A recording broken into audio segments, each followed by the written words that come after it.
C'est votre vie, Pascal. Le rendez-vous de première édition qui parle de votre quotidien. Ce matin, on a choisi de vous parler de la chirurgie esthétique light. Alors, on va en parler dans quelques instants avec notre invité, Claude Aharoni. Bonjour. Bonjour. Chirurgien plastique. On va voir dans quelques instants que les techniques sont de plus en plus douces et de plus en plus efficaces. Julien Migaud-Muller avec Julien Jacquet. Bonjour, ça va? Très bien, comment allez-vous? Ça va. Rania s'est fait opérer il y a un peu plus d'un an des paupières supérieures. Elle les trouvait trop imposantes. Aujourd'hui, visite de contrôle. Fermez les deux yeux, je regarde. Et c'est vrai que c'est l'intervention la plus pratiquée en fait en France. Rania n'a pas hésité très longtemps avant de se faire opérer, d'autant plus que l'opération dure moins d'1 heure et que les suites sont très légères. J'ai pas eu d'œdème, j'ai absolument rien eu.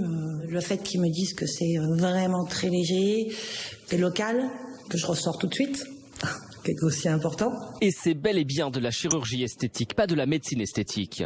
Plus les années passent, plus la frontière entre les deux se resserre. Il y a eu un essor dans les années 2000 de la médecine esthétique qui a permis en fait à la chirurgie de devenir plus légère, de s'affiner. En pourcentage, les hommes viennent de plus en plus nous voir pour la chirurgie esthétique et les actes sont ciblés sur essentiellement les cheveux, les paupières et les petites lipoaspirations localisées essentiellement sur l'abdomen. Parmi les hommes à avoir été séduits, François, greffe de cheveux et comme Rania, les paupières. Déjà le deuxième jour après l'opération, je n'étais pas bleu, donc tout était parfait. L'esthétique, c'est très bien lorsque ça reste naturel. Des techniques plus douces à la fois dans la méthode et dans les prix. Comptez 2 000 € environ pour une intervention des paupières. C'est bien moins qu'il y a quelques années.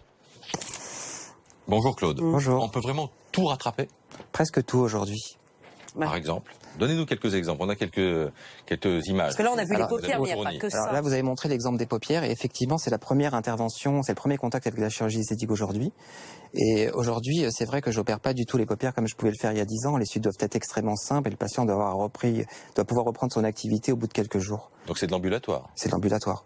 Qu'est-ce qu'on Sous opère anesthésie aussi locale. de façon plus courante, outre les paupières? On a vu Alors, éventuellement effectivement, de manière extrêmement simple, on a d'autres exemples, comme par exemple la chirurgie de la lèvre supérieure, qui est une chirurgie extrêmement simple, qu'on va pouvoir réaliser sous anesthésie locale, totalement méconnue actuellement du public en France, et qui permet, au prix d'un geste extrêmement minime, d'avoir un vrai coup de fraîcheur sur la lèvre supérieure. C'est-à-dire qu'on ne sort plus comme avant avec les lèvres siliconées, Pas du on tout, pouvait plus s'en passer, vous vous souvenez? Oui, pas du tout, parce qu'il n'y a pas une seule goutte de comblement ou d'acide hyaluronique qui est mis au niveau de la lèvre. C'est juste le volume de la patiente qui est utilisé.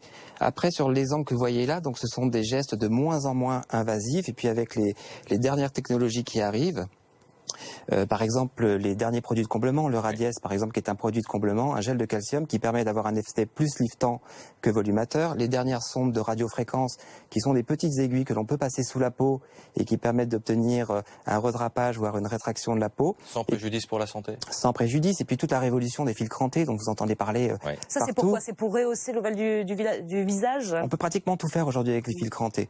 Ce sont des petits fils que l'on va positionner sous la peau et qui vont permettre un repositionnement des volumes du visage. D'avoir un corps étranger, non, dans ce... Non, parce qu'ils sont totalement résorbables aujourd'hui. Donc on n'a aucun effet secondaire. Petites interventions, mais gros budget quand même. Ça coûte cher tout ça. Oui, oui. En fait, on est de moins en moins bon marché parce que tout ce qui est non invasif se rapproche aujourd'hui des prix de ce qui était l'invasif avant.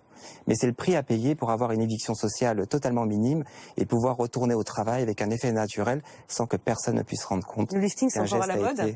C'est encore à la mode, le lifting? Bien sûr, bien sûr. Ouais.